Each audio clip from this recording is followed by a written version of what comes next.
Morning students, I hope you all are doing well at your places and you must all been revising the previous concept. And today we'll be studying adjectives. See, this part of speech is actually linked to both of the previous chapter that we had studied about noun and pronouns. Because adjective क्या होती है विशेषण जो कि संज्ञा और सर्वनाम की विशेषता बताते हैं. Means adjectives are those words which tells the quality of a noun and a pronoun, right? देखिए, if I am telling you that I have a pen, मेरे पास एक पेन है, then what is I is a pronoun and pen क्या है, noun है, right. If I say that I have a black pen, मेरे पास एक काले रंग का पेन है, तो वो पेन की विशेषता बता दी है, नाउन की विशेषता बता दी है. तो this black is what, this is an adjective.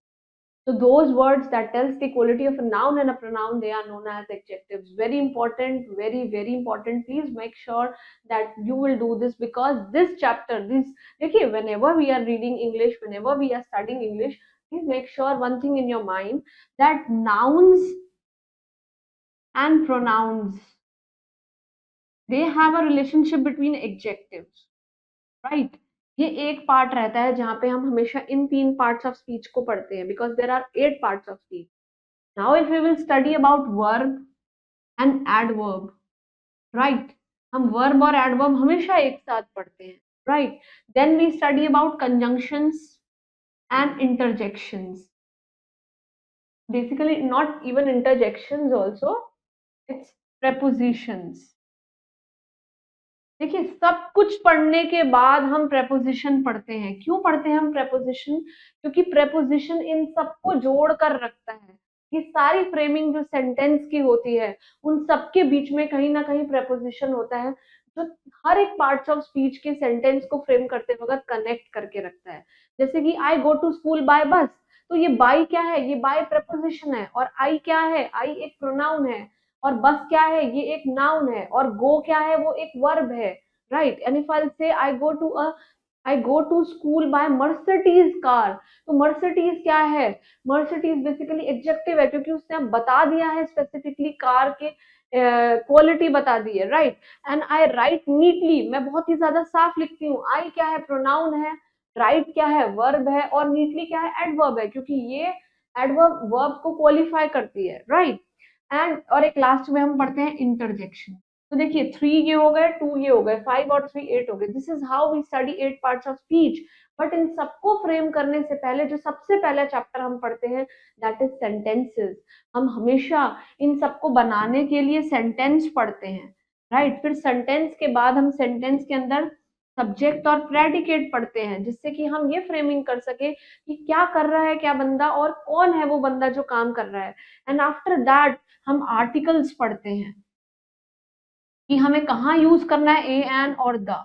इसी स्ट्रक्चर में आप किसी भी क्लास की ग्रामर पढ़ेंगे. This is the basic structure that you have to go through it.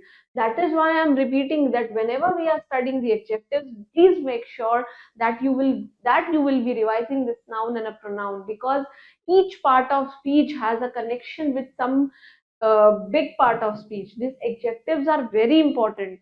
So please make sure that you will do all this grammar the way I am teaching you, the way I am going to you step by step. Please make sure that you also reach to each step, each chapter by each step that I am telling you that you have to go through this.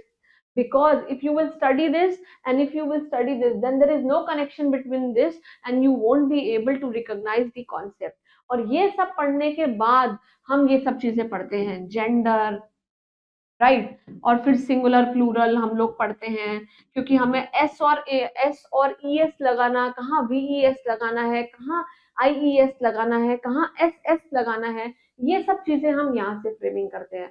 और फिर हम अपने writing section पे jump करते हैं जहाँ पे हम application, letter writing, story writing, comprehension और suffix, prefix, opposites, antonyms, homonyms, suffix, prefix, हम ये सब चीजें पढ़ते हैं. क्रिएटिव राइटिंग पढ़ते हैं. तो all these things, they are basically the pillars of grammars. You have to, if you want to achieve a good command over your subject, over your grammar, over your writing skills, then make sure that you have a good command over this. And this can only be achieved. These all the portions, that whether it's writing, whether it's reading, whatever, you have to do reading each and every day, because reading is that part which will be, मतलब which will make you so intelligent in all these parts of speech, right? ये 5 minute का explanation मैंने आप सभी लोगों को इसीलिए दिया है कि please make sure that whatever I am teaching you from wherever you are studying after my class, please make sure that you will learn and had a deep understanding of each chapter, because it will be very very beneficial, because in higher standards also आपको यही पढ़ना है. Prepositions will never going to change, nouns will never going to change, pronouns, adjective, whatever you will be studying, it will never going to change. The only thing that will change is the level. So make sure that from the very beginning, you all have a good command over these chapters. You all have a deep knowledge, have a crystal and clear concept about each every part of speech, right? So what are adjectives? Adjective is a word that modify and describes a noun and a pronoun. जो noun and pronoun को modify करता है, उसकी विशेषता बताता है, उसकी quality बताता है. देखिए, Reena is a beautiful girl, अगर मैं ये ब्यूटीफुल हटा दूं, then what? Reena is a girl, Reena एक लड़की है, लेकिन रीना कैसी लड़की है? Reena is a beautiful girl. तो व्हाट इज एन एडजेक्टिव? ये अब आप देख लीजिए, नाउन है, ये हमारा बेसिकली प्रॉपर नाउन है, इज एक हेल्पिंग वर्ब है, और ये आर्टिकल आ रहा है. देख रहे हैं आप, right? An elephant has big years, elephant के कान तो होते ही है, लेकिन ये जो बता दिया है big, what is this? This is an adjective, right? Now, beautiful and big are adjectives. Now, what are the types of adjectives? Number first is adjectives की quality क्या होती है? आप quality बताते हैं. Quality में क्या आती है? उसकी size, उसकी shape, उसकी color, उसकी kind और उसका nature of noun और pronoun, right? जैसे कि the pen is red. Pen कैसा है? Red color का है. I told you this pen is black.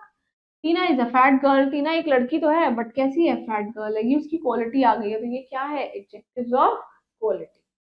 Moving on to next is adjective of quantity. Quantity means it is associated with numbers that describes about the quantity कि कितनी quantity है. आप एक bowl of rice ले रहे हैं, some ले रहे हैं, most ले रहे हैं, at least ले रहे हैं. They have finished most of the rice. There are 7 colors in the rainbow. Rainbow में 7 colors है. See, one thing I want to tell you, what is the difference between most and at least? देखिए, if I am saying you, you have to do at least 3 question, कि आपको 3 question तो करने ही करने हैं. इसका मतलब क्या है कि आपको एक क्वेश्चन तो करना ही करना है, right? if I'm saying you have to at least complete down your homework, you have to do at least you can say you have to eat at least 2 to 3 chapatis. if I'm saying you, then at least का मतलब ये है कि आप एक तो खाएंगे ही खाएंगे, राइट? और एक से ज्यादा से ज्यादा आप एक और खा लेंगे. एक तो आप खाएंगे ही और एक और खा सकते हैं, लेकिन आप एक से ज्यादा और नहीं बढ़ सकते हैं. एक खाएंगे, एक के बाद एक और ले सकते हैं, इसके ज्यादा नहीं.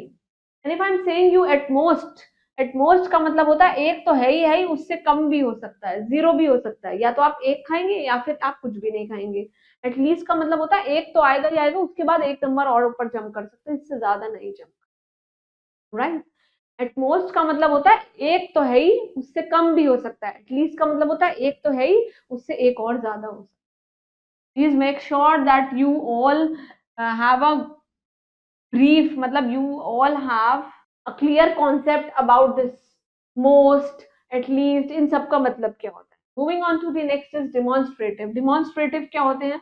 That describes the individual noun within the whole amount. इसी को हम क्या बोलते हैं? Demonstrative. जैसे that house is mine, ये मेरा, ये वो वाला हाउस जो है वो मेरा है. This cat is naughty, ये cat जो है बहुत ही ज्यादा शैतान है. Moving on to the next is interrogative. Interrogative adjectives are similarly like interrogative sentences. जहाँ पे हमें questions पूछे जाते हैं. They ask the questions about the nouns. So, which is your favorite color? Which is your favorite author? or which is your favorite color? देखिए W question है, question mark आ रहा है. Whose bag is this? ये किसका bag है? Right? So this is all about adjectives. Please make sure that you will go through this, and again you have a homework that you have to read your English literature books, and you will be identifying adjectives in the same way that you will be identifying the pronouns by making the column its types, right?